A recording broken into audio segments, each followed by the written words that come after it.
So whatever you do, don't laugh. Do you hear they're having to vet all the National Guard troops because there might be an actual fucking active attack from the National Guard? That's not funny. No, I'm not laughing at all. Nailed it. That was almost a laugh. Doesn't count though. The problem for me is I can't remember where the thing is that I'm supposed to play. There it is. I got. Oh, I was gonna get it. That's all right. You're like a.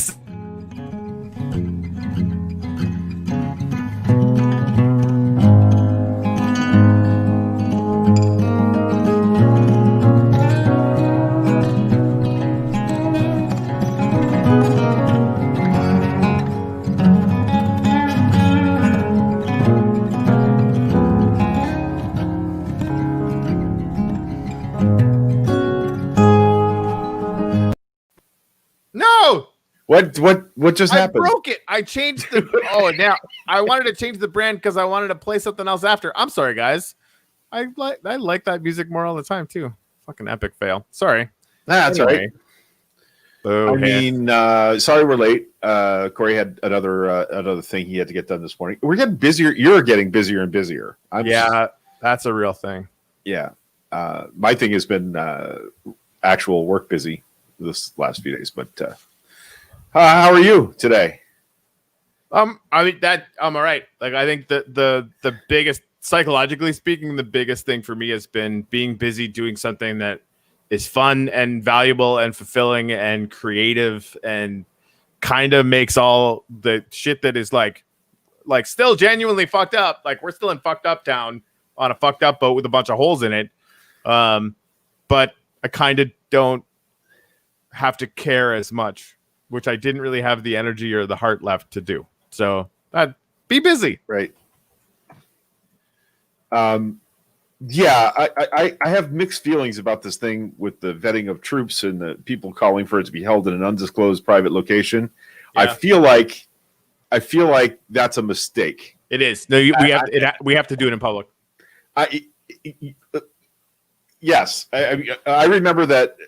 I almost got the last time I almost got punched in the face for serious was there was a morning after 9/11 when a guy in a Cessna accidentally flew over DC in the no-fly zone, and they evacuated the Capitol. All the congressmen and women and their staffers ran out of there. Some of them holding their shoes in their hand, and I was somewhere public, and I said, "Well, the terror that's the Al Qaeda won," and somebody really literally threatened to beat the shit out of me for saying it. But frankly, when they scare us out of our normalcy, that's victory for the other side. And I feel like hiding the inauguration it's not what we want to do. And I understand how horrifying the risk factor is. I really do. That if something were to happen, we could see a martial law imposition. We could see a chaotic anti-constitutional scramble for power. I get what the risks are, but this is the thing for me. And I haven't expressed this, but I've been thinking about it, I guess, a lot in the last 2 days. We're a great power in the world, not because of our power, but because democracy is risky and dangerous and fragile, and we fucking do it anyway. That is the thing. Which is that what you're grateful for, or do you want to word that in a way? Because I'm going to do this. I'm grateful for courage. 2020 and 2019, my operating word was courage. It was going to require courage to do all the things we needed to do to reverse the course that we seemed to be on. And continued courage is required in this moment. And I'm scared. I'm just as scared as everybody else. I'm old enough to remember when they killed Anwar Sadat in a military review parade in Egypt, where members of his own armed forces stormed the platform and killed him and others. I remember that, and I'm horrified by the idea that we might end up there. But I'm grateful for courage. What's the date today? 18th? It is the 18th today. Yeah, so I'm scared. The idea of having to vet military troops to make sure they're not going to commit treason is How the hell did we get there? Yeah, it's a thing that's happening. Yeah. It's the big lie. It's the great lie is what's put us here. The lie that the election was stolen. Let's not forget that Trump, before it was clear he won the first election, was already crying that if he lost, it would be fraud. So this is a story he's been telling Republicans and conservatives for 5 years now. And it's had an effect. And that's the truly nauseating part, one of the truly nauseating parts of everything that's happened. Yeah, Sue says, I'm grateful that we keep moving forward. Tenacity. Yeah. Who was that? That was Sue. Awesome.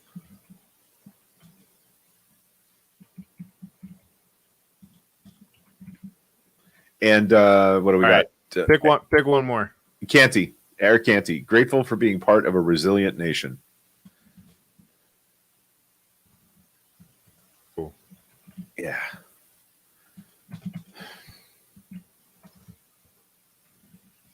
Well, yeah, I'm probably going to spell all this wrong. All right. Michael Silvestri, this is not a gratitude, but just I'm going to go with some comments here. It's because of our continent's resolve. It is our measured and premeditated responses that make us who we are, that which makes us great. Jareen, grateful that she was not injured in the fender bender she was in this morning. Neighbor hit me backing out of her driveway. Oh, gosh. Oof. Glad you're okay. Yeah, for us to lose our faith in our elections is the goal of Russia. Exactly right. Russia has never been on Trump's side, right? He's been a useful idiot to the Russian goal, which is to destabilize us and cast doubt on our democracy. That is the Russian goal, and we cannot let them have that. Agreed. Nope. Not going to happen. So I've done almost zero show prep. What? We do show prep? Once in a while, I actually look up some things in the morning before we go, and often it comes from the chat buffer because you guys send me links to things that are fascinating, amazing, and horrifying and true, and that's always fun. Yeah, I know there's like an infinite amount of crappy news. Does anyone have any good news? It's like, is that a thing we want to do this morning? I totally get it if it's not. You may be really confused on Wednesday on what to do because it looks to me like SN9 might get a test on Wednesday. Yeah, I'm not confused in any way, shape, or form. You're gonna have to watch it in the split screen. Yeah, I'm gonna have to have two things going on. Okay, here's one thing I would like to, and I think it speaks to sort of, I'm forcefully and excitedly kind of focused on the uplift stuff and building on whatever, right? All the stuff we're doing, it's great. But because Babs wanted to, and I was kind of standoffish about it, but she was right, which should shock no one. She wanted to watch the inauguration concert. Right. And the first one up is Ben Harper. Nice. That's the only reason why I wanted to watch. Is your niece Harper named after Ben Harper? 100%. Is that a real thing? It's 100% That's true. Cool, man. Yeah. And so, within 20 seconds, he's doing, My Two Hands, which is I'm getting choked up thinking about it. Like 20 seconds later, I'm literally leaking. And so I think no matter what we do, this stuff just kind of sits behind, whatever it is, right? That emotion and sort of the worry that I personally have for it and the hope that I have for where we're having or whatever, it's buried. I'm burying that shit aggressively. But all it takes apparently is 20 seconds of a Ben Harper song. And I'm like, oh, well, there go the waterworks. Have you seen the new Lincoln Project ad? No, I haven't. I do want to shout Casey Marion out. It was Rachel Maddow and Casey that sent me the stuff on Tyranny, Timothy Snyder's book. Actually, Rachel Maddow's been having him on since early on in the Trump administration. Greg Corey cried. Yeah, it happened. Yeah, it's 10/17. Yeah. But yeah, the post. I want to read through this because I think it's important to really anchor this in our consciousness. Talking about the big lie: post-truth is pre-fascism. So wrote historian Timothy Snyder in his 2017 book on tyranny. He penned it in the lead up to Donald Trump's inauguration, and he's been warning ever since the United States is not exceptional. A coup could be attempted here too. He wrote this a long time ago. That's funny now. Now Trump's presidency is in its dying days. He has been impeached by the House again, and this time for incitement of insurrection. But the big lie, as Snyder calls it, is that Trump ceded that the 2020 election was stolen from him, which again justifies all of this insanity from people that don't know how to read intelligently or don't want to, right? It's the bias, right? He's been training them to believe the big lie, whatever that lie is, big and small, the whole time, and we've been watching it happen. And this is how it happens. Like, this is not special. This has happened many times before, and this is why we keep going back to these historical examples of it, and why the genuine worry that, like, a group of NFT, see what I have in the brain? A group of National Guard, it started with an N, a group of National Guard troops could do something unthinkable, right? Well, we've known for several years now that our police forces are saturated with literal Klansmen, with white supremacists. That we know that that's happened, and we know that there have been concerns from the FBI and other law enforcement agencies that that's also happening in the military. So, no, it's not a terrible surprise. And whether you go back and you read about the history of Nazi Germany, you think of the brown shirts and the SA as different from the army. The truth is they could not have taken over the German army without help from within, without people that were like-minded, right, and had the same view. All right, so I want to share the Lincoln Project ad, because they are just not fucking around. Is it blinking? There we go. Okay, we good now? Yep. In the 1960s, powerful white politicians tried to stop black Americans from voting. With Jim Crow laws, with fire hoses and dogs. Today, the new Jim Crow caucus is going further. They are trying to throw out millions of black voters. Josh Hawley, Ted Cruz, Ron Johnson, Kevin McCarthy. It's a new dark chapter in American history. Any corporation or individual who contributes to the Jim Crow caucus is supporting racism at the highest level. It's a choice.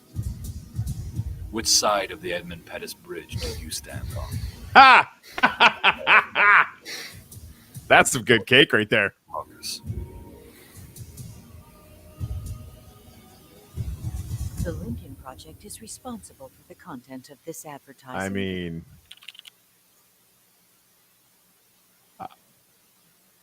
yep. Show over? Yeah. 1021. Whew. I know which side of the bridge I'm on. That's exactly where I went. Like, pick a side, and like it matters.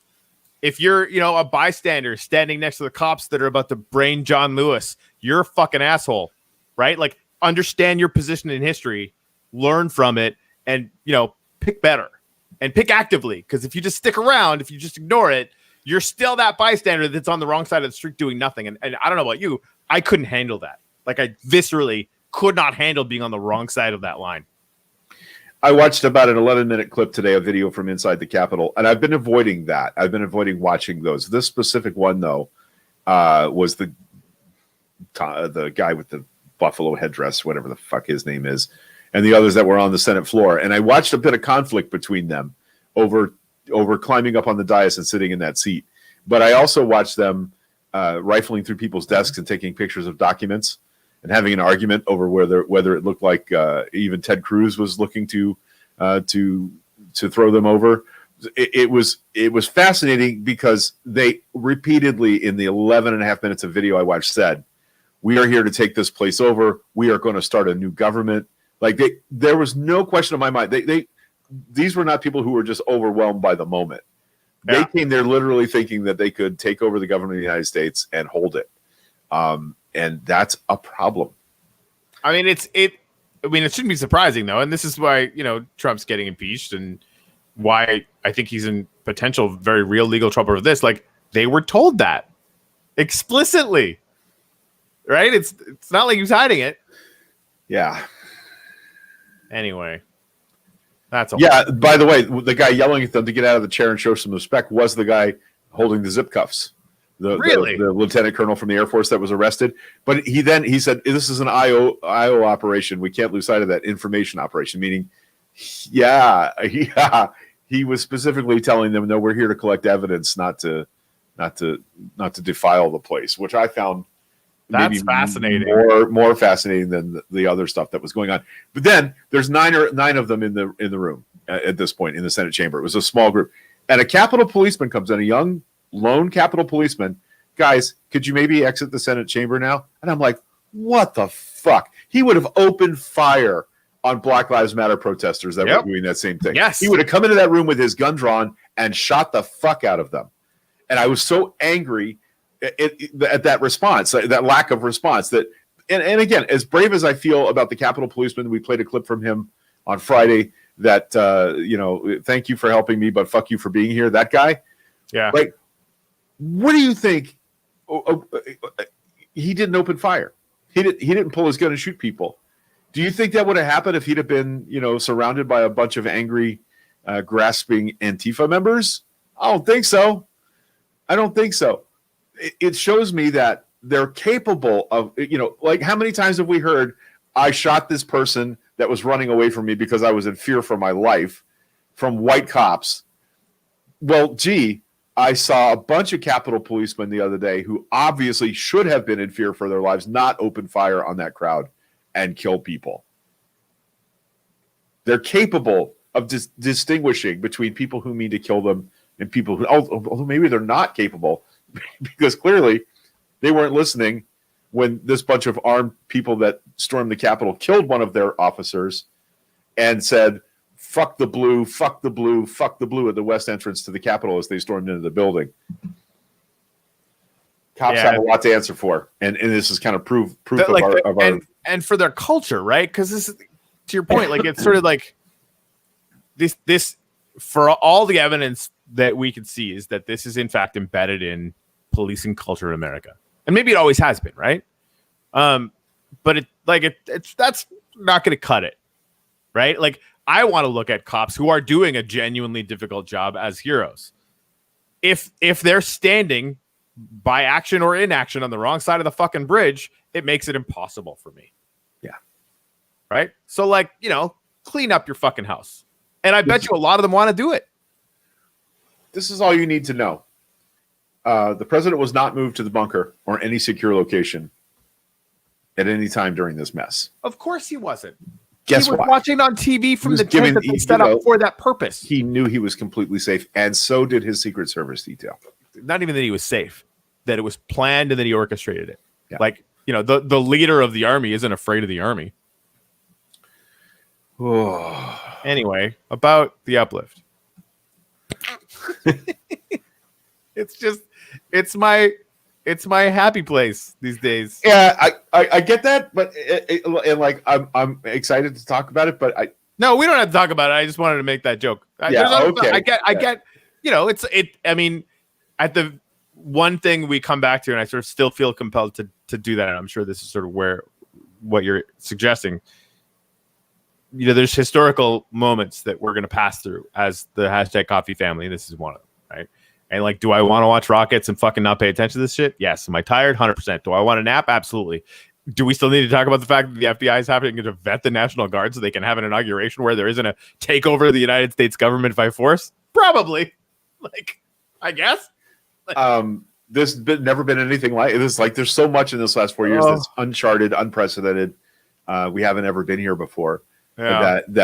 I'm going to be really happy to sit back and be an old man sitting in the sun drinking coffee and explaining to kids what happened this week. When Chet is president of the new Galactic Empire, like, fuck yes, that's like, oh, we made it. We're good.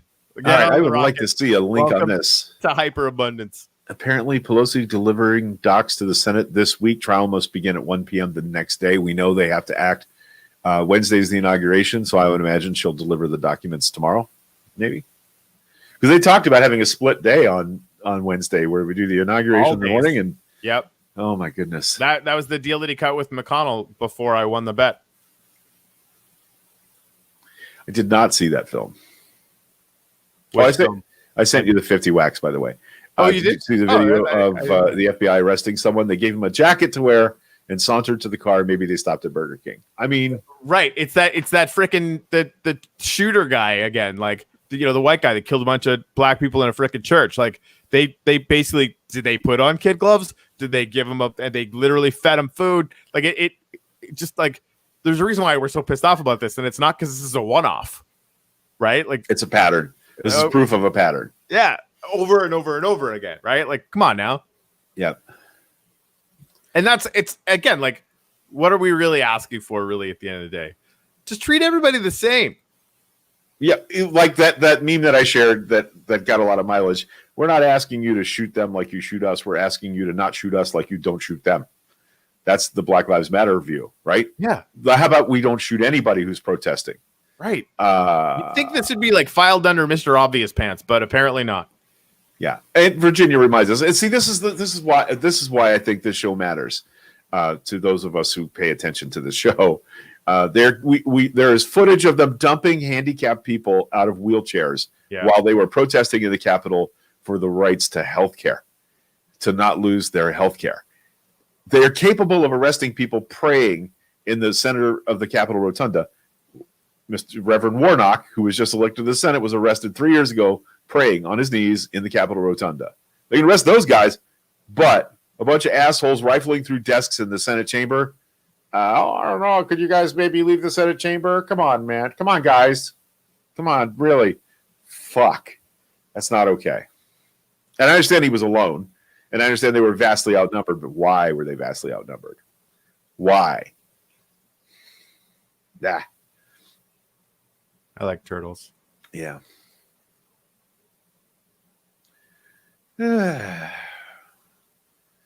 Many police are enjoying the opportunity to weed out some bad apples from their ranks. I don't know. Leave the door open for that. Yeah, because I think that's true, right? Do we know what the percentage is? No. Do we know that there is a percentage? That's fair. I think it's categorically true that exists, right? And we really need to feed that. Otherwise, we're just complaining and not offering a solution. Because it's not like cops are going to go away. They're not, unless Chet becomes president and figures out how to do it with robots, which is entirely possible. I am right there with you, Ginny. I can't wait to argue actual politics. Yes, let's discuss millage rates. Yeah, very few cops killing people across Europe, none at all in some countries. Yeah, I mean that's a thing we could do. Like we're allowed to do that. Oh, is that now? Yeah, you could just not kill people in other countries.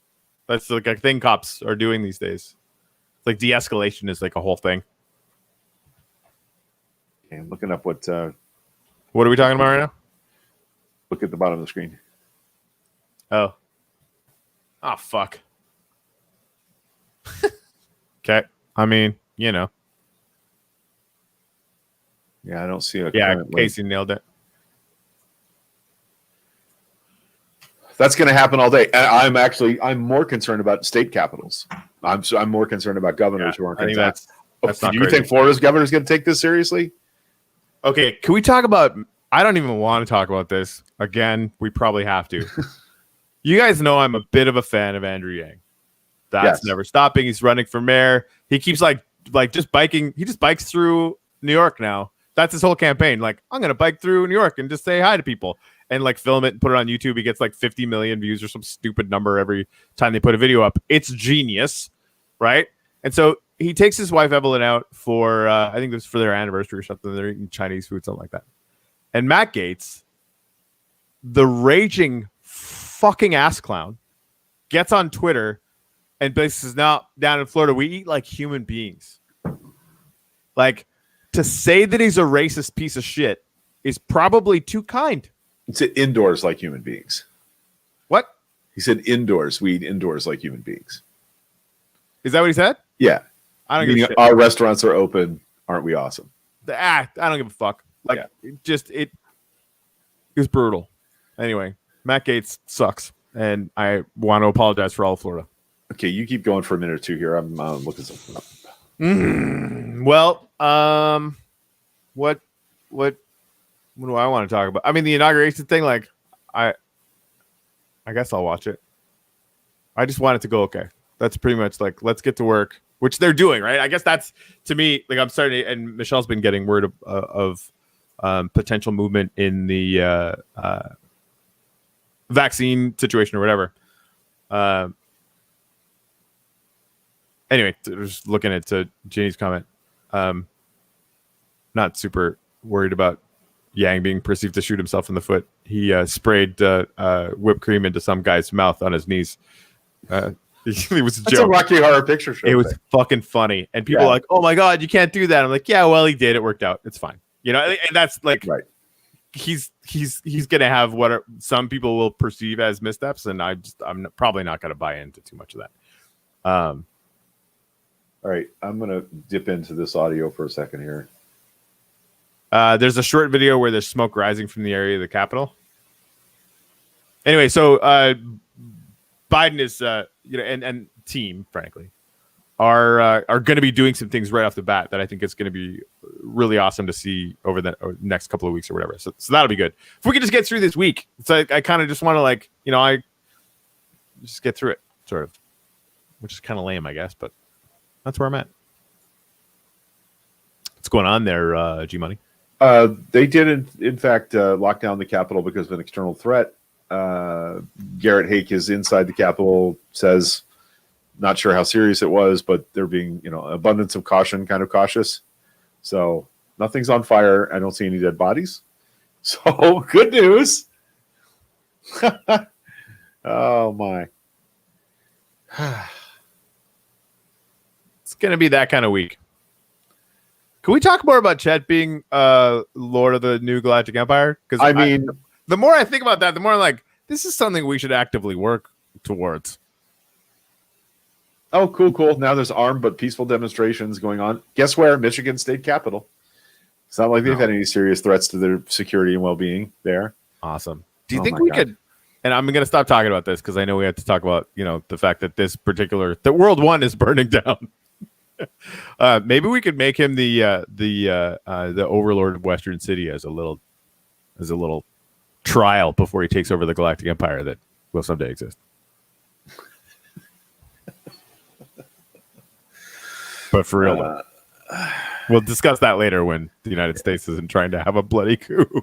Yeah. Well, for the problem is Virginia's accurate here. The problem people were giving Yang this week was he said something like, "Can you imagine homeschooling in a 2-bedroom apartment in Manhattan?" And a lot of people in America were like, "Yes, Andrew Yang, we can imagine that because we've been fucking doing that for a year."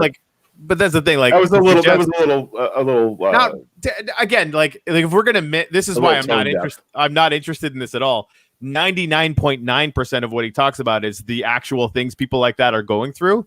Right. So to say that he did, I just miss me with that. I don't care about it in any way, shape, or form because it just people that don't like Andrew Yang are going to try and trip him up that way. And look at the entire body of work. It's just it's absurd that we would spend any brain. For me, I mean, other people want to feel differently. I get it, but just the subtext of that is Andrew Yang doesn't care about the working class, and that's ridiculous. Right. That's all he cares about. Yeah, what I don't want is this $15 an hour minimum wage thing to short circuit the UBI conversation. I want to make sure we keep having that conversation. Yeah, absolutely. And Bernie now has been talking about $2,000 a month stimulus, retroactive too, hey? Right, and we can do that. We can actually do that. We might have to buy one less F-35 jet fighter for Saudi fucking Arabia, but we can do that. Take a little bit more than that, but you know what I'm saying. If we had scrapped the F-35 program because it's kind of pointless, and you could use a normal jet with the same result over China as an example, then absolutely we could have done that. And again, inflation is a problem at some point, but the Trump administration printed 30% of all dollars that have ever existed got printed last year. That's insane. Did you see any of that? No, you fucking didn't. Yeah. Right. We know it's right up like a drop of water in a hot skillet. The first huge pot of money went to giant corporations. Yeah. And that's the velocity of that money is near zero. Yeah. Right. Which means it's not going to be running through the economy as it should, which is the best argument for UBI and from a macroeconomic point of view is that it gets money into the economy. The rich people are still going to get richer. Companies are still going to do better, but everyone gets buying power and you raise the floor and basically dissolve suffering from existence in your country. It just, UBI, just learn about it and just get on board. I'm looking for the list. I know all you guys are anyway, but I just wanted to rant there for a second. I'm looking for the list. Have you seen the list of things that he plans to do on the first day? No, but I can imagine that it's a bunch of executive orders that are probably not going to make me mad. Overturning the Muslim travel ban. Could we hold on? Could we like just have like a hold on? Do you have a coffee? I do. You should get the coffee. So what's that first one again? Overturning the Muslim travel ban. Cheers. Rejoining the Paris Climate Accords. That's a double cheers. Cheers. Right. Cheers. Student debt, either forgiveness or deferral for Really? the duration of the pandemic. I'm gonna have to. Okay. Cheers. Anyway, that's fantastic. Extension on moratorium on foreclosures and evictions. Boom. And last night I heard that he's probably going to revoke the permits for the Keystone XL pipeline. Mm-hmm. Day one. To everyone on the left, and Chet's been actually smashing them harder. He than has. He really has. I love who complain about Biden. Just meet me at camera one. Just meet me over here. Shut the fuck up. Just shut up. You look like whiny dummies, and it's not a good look. And we're actually fighting for things that we all believe in, and Biden is helping and corralling a bunch of centrist Democrats while you're doing it, which is something that you could never fucking do. Shush. That's it. That's all I have. Yeah, that's the first day. And like to think that you spent lefty whiners, which is weird for me even to say, spending a millisecond complaining and working against actively helping to elect this administration and actively not making sure that Trump didn't get a second amendment. Like, shame on you. Right. What, like, smarten all the way up, for fuck's sake. Like, obviously we're going to be fighting and pressing Biden to do stuff, right? And we have to exert that political power, and there has to be arguments about that, and they definitely are going to be passionate. But just think this through for a couple of seconds before you start complaining every single time they do anything. Yep. Corielco, freeing slaves was unfair to business owners too. Listen, like the nuanced conversation about states' rights and the reasons for the Civil War, okay, were that the economic power of the industrial North depended on wage earning workers. We can argue all day about how abused they were and that there was, no time limit on how much time they had to work in a week, and they worked 7 days a week. We can argue that, but the South's economy was deeply threatened by the end of slavery because their free labor pool would go away and they could not keep up with the industrialized North. So in that sense, the idea that it wasn't about slavery, it was about states' rights, there's a nugget there that we have to pay attention to, that all business owners, all business moguls and magnates forever are going to complain anytime they have to reduce their profit margins to pay people a living wage. And sometimes they'll complain so loudly that they'll secede from the union and get their asses kicked and have to fucking pretend that they were going to come back from that for the next 170 years. Participation trophies for everybody. I want to read Silvestri's comment because he's not wrong. I will aspire to be this. I am not there right now because it's too easy for me to whine and complain about the whine and complainers, which again I own as something I need to evolve on. Anyway, he said it's much nicer to say, please just put yourself on pause. Change takes time. I think we have the right guy at the right time, at the right moment, doing the right things that need to be done today. But he is opening the door for the way that this country is heading. Anyway, patience, my loves, patience. That's obviously, it's even more fun to read and to say. 2 weeks ago, we had the conversation where one of the things that I said was, we want to make their lives better too. Yeah, this is right. Rooted in people, white people of privilege feeling like they're being attacked economically and in every other way. Well, if we make their lives better, there is at least some of them are going to peel off and go, "Oh, this is not bad. I can go to the doctor." Some of them are going to peel off of where they are here and understand this isn't tyranny, that this isn't social. Well, not the socialism. It's not totalitarianism. It's taking care of your fucking people. And the most successful economies in Western Europe take care of their people way better than we do. The people that live America's hat, they treat their people better than we do, and their standard of living is way better than ours. So, just don't be a native reservation who needs water. Right? Yeah. I mean, we have our shit too. I've been like guilty this year, especially of romanticizing Canada to a large degree, and I've been called out on it. I think that's totally fair. I'm sort of pre-calling myself out for that. But yeah, I mean, Canada fundamentally, like, we're better than America. That's just true. We've got our shit together a little bit more as far as just running a country where the happiness index is higher. Like, that's like the metric I think that's one of the most important, or maybe the most important. It's just real. Weird, free, well organized, universal healthcare. Right. Has an effect. Shot. Yeah, there you go. Everyone That's shot. the nuanced position. It was a war about states' rights to keep slaves for economic reasons. That was the right that they were concerned about. Yeah, so there we go. Yeah, Ash, I saw your post about that this morning about Governor Newsom and holding back money that should be being sent to people in need right now. And that's shitty. He's a guy I hadn't expected to act that way. I guess that's a little surprising.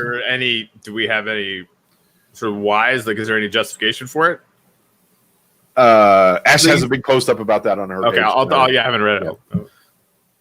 Yep. Yeah, I'm convinced, Virginia, white people are used to having all the pie and still don't realize that giving other people pie does not make their slices less. We just make larger fucking pie. This is that thing where when men are afraid of women taking power, it's because they're afraid that they're going to be treated like they've treated those with less power. Can you repeat that again? Men are afraid of women having power because they're afraid that if they're out of power, those in power will treat them, white men, like white men have treated everybody else. That's what this is all about. I feel that they know in their hearts that they've treated Native Americans and Brown Americans and Black Americans murderously, not just badly, murderously for 200 or 300 or 400 years now. And if they give up power, what's to stop all those brown and black and women people from treating them that way? I would be willing to bet that isn't even a conscious thought. No, it's not conscious. Like, it's just a power dynamic, right? If you exercise power in that unilateral way a lot, right? Yeah. And someone else gets power, you're automatically like, oh, my power is now limited. Even though if you're smart, that isn't actually true, right? If you're good at collaborating, more people with more power is more power. Yeah. Power and control is the thing I pity them so much because they're missing the absolute grace that is working with extremely powerful people. Yes. If your entire experience with power is it's better to have power than to not have it, right? If that's your entire experience with power, not to give it to people that have less power, but to have power, it's better to be the person with the power than without power. What they fail to understand is power is not binary, right? Power is there's different kinds of power, and there's different expressions of power. And one expression of power is a child giving a mother giving a child half their sandwich, right? That's a kind of power. That's the power to make somebody's life better. And it just doesn't make any sense to me other than by the explanation that what men are afraid of, particularly men who have been in the most privileged positions, what they're afraid of is that if they lose any of their power, it'll be used like they've used power.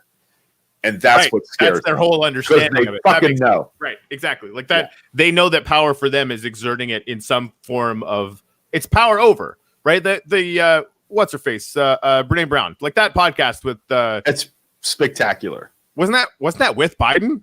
It was with Joe Biden, dude. If you haven't heard that, I'm not even kidding. I love you guys. Turn this off immediately. Go find it. Go listen to it. It'll make your life better because they talk about power over or power to or power with.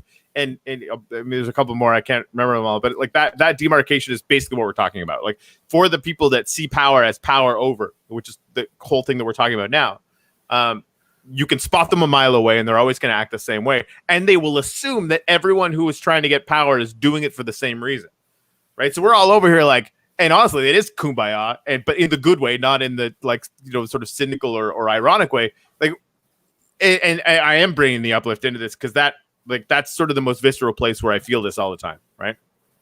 And more all the time. The more power that people have in that world, the better it is. And I'm watching it happen in real time, right? To the point where, Greg, I'm just going to put Ginny on blast. Blue sends me this message yesterday. He's like, he wants to build, he's building this sort of NFT gallery thing. And he wants to make the Blue Room, which is basically all of his art and his NFTs. And he wants to kind of make it, big and epic. And he's like, do you think Ginny would work with me on that, because of course we do this tour. We did it on Friday of all these different builds, and Ginny has like the dog and the undersea thing, and like everybody who's making those builds, the creativity is bonanza, like it's crazy. But he really he loved what Ginny was doing, so he messages me as, "Do you think she'd work on a project like this?" And I'm like, "Yes, that would be fantastic. Like, I cannot wait to elevate these builders in the world to do that kind of thing." He messaged me like 20 minutes later. He's like, "Hey, I just wanted to say, like, it's not like I wouldn't want you to do it. I just kind of feel like you're busy. Like, you wanted to make sure that I knew like that I wasn't like passed over." I'm like, no. That's and not then how any of this that's works. not how, right. And he knows that, but he wanted to make sure because he's just really freaking nice that way. Right. But it got into this conversation, like the way that I'm seeing this now, like we need to elevate everybody. The more heroes we have in this space, and Ginny absolutely is one, right? And like basically every single builder in there is, and I know that, and Greg knows that, but like we're in the process of sort of elevating them up. So like having Ginny, make a specific project with the owner of Uplift Art in world, like that's all upside, right?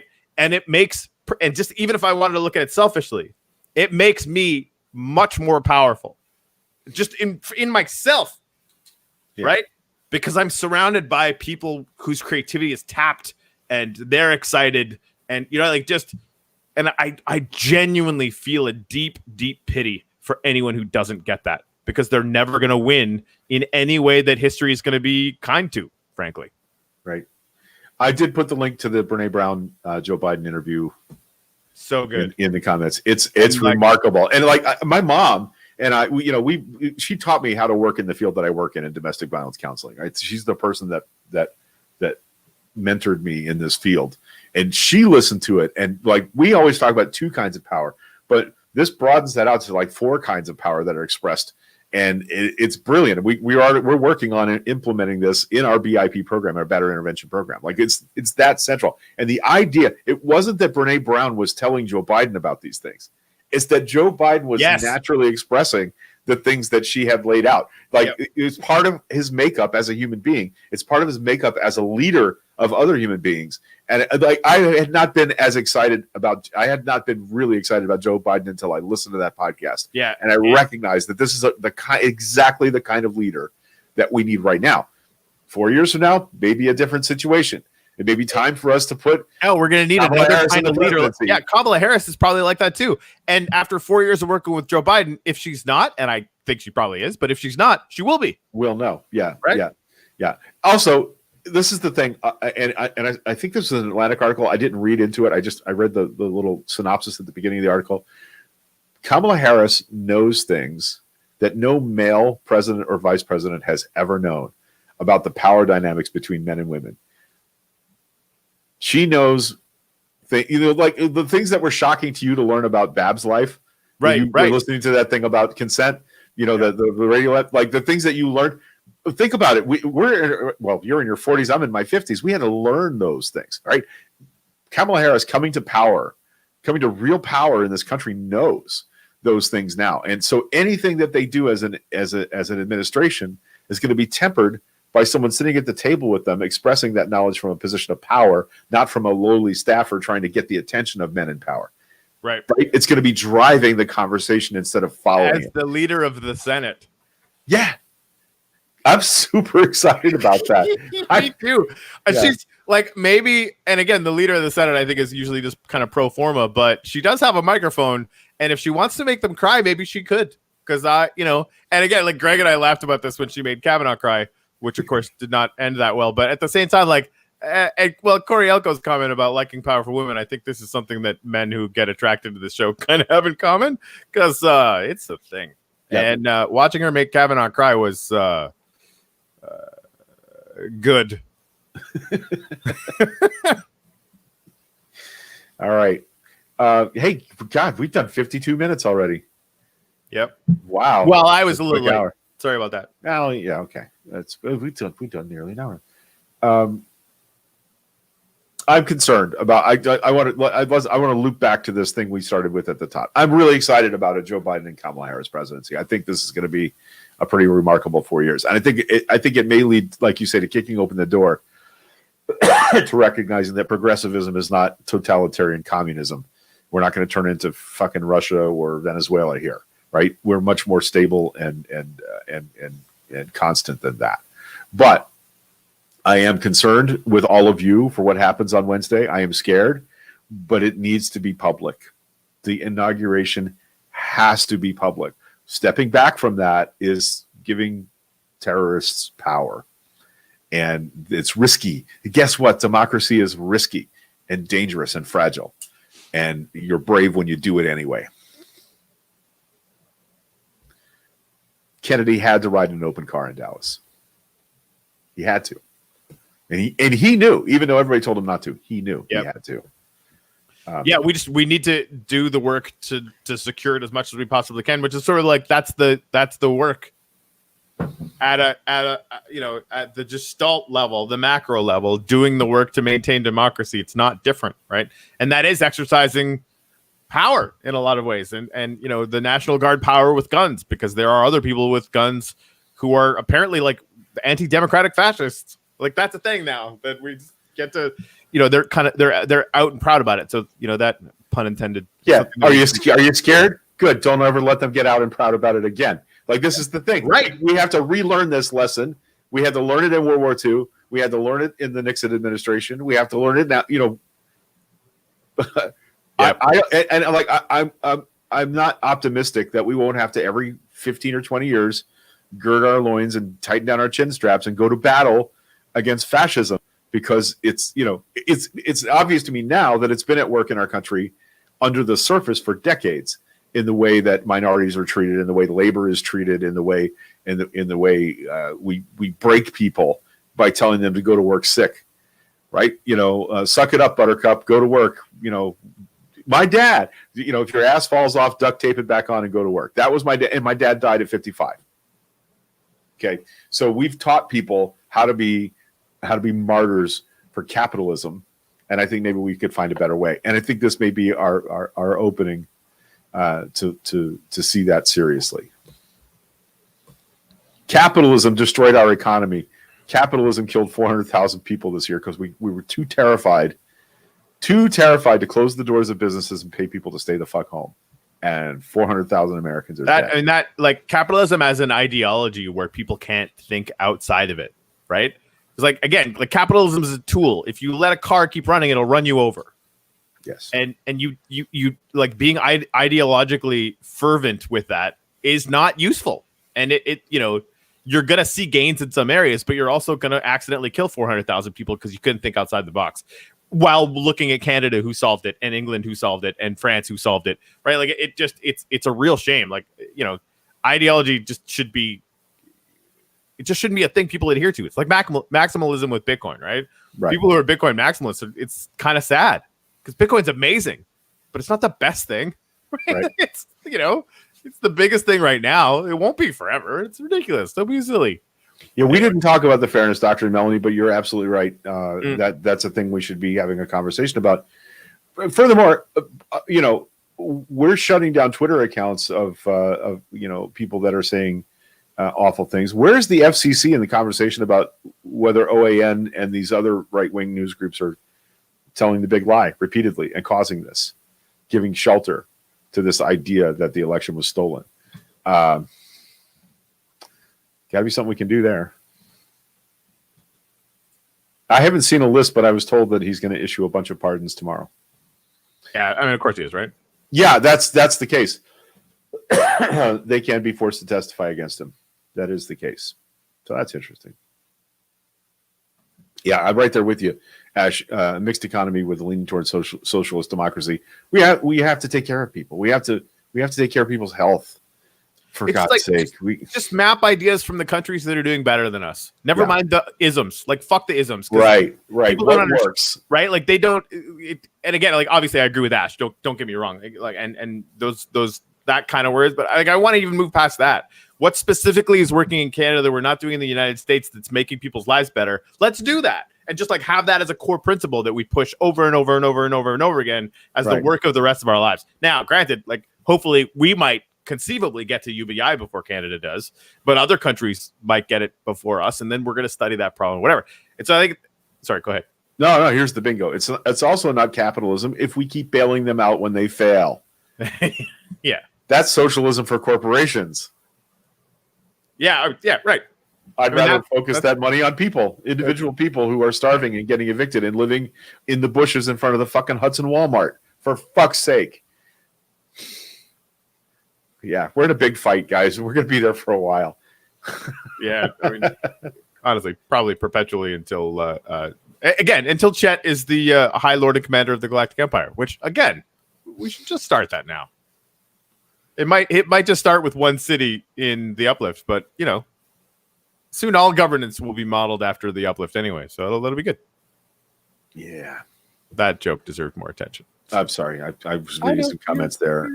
We love the idea that Yang is running for New York City mayor. We hope he fucking wins. He'll institute a UBI in New York. And one of the things he's talked about, and other UBI advocates have talked about, is UBI doesn't have to be all, whatever the amount we decide on, all comes from the federal government every month. That there could be small local UBIs that the cumulative total is more important than it all coming from the Fed. In other words, the economy of New York produces enough profit that they could pay a small UBI to every New Yorker. That's 5.5 million people. I love the idea of Yang as New York City mayor. Yeah, hell yeah. It's only good. All about it. He's going to end up being, one of two of the largest cities that sign on to the UBI trial thing that Michael Stubbs, if I'm not mistaken, from Stockton started. Is that his name? I can't remember the name, but you're right. It's California City. Yeah. It's got a TED Talk. I know it's Compton or one of those places. Anyway, so yeah, I mean that the largest, kind of most active financial city on the face of the earth. Getting into that is kind of an unspeakably big deal. It's huge. So, and he's got a really good shot too, right? Like he's already like number one in the polling, and I think he's really got a chance to shine and be an example that way. So great point from Ash Gallagher here. New York City mayors are national figures, and often New York City becomes an example for other cities. I can see that if New York City goes this way and has a UBI, Philadelphia, Boston for sure, other Detroit, I could see many other cities jumping on this. And even if it's a small amount, Tubbs is the name of the Chet, galactic ruler of the empire. Even sounds good. Anyway, seriously, Chet, and I need to talk to the current residents in Western City, but I think electing you as High Lord Dictator of the DAO, Decentralized Autonomous Organization, with the intent to exit that into a unilateral power structure that is just part of the community that you get to step above as High Lord Emperor of that sector, I think would be very interesting. The governance is going to be one of the more secret saucy kind of elements of the Uplift. I'm stoked about it. It's good stuff. It'd be good to have your brain on it because it's. I think we're going to need to have a planning and zoning board.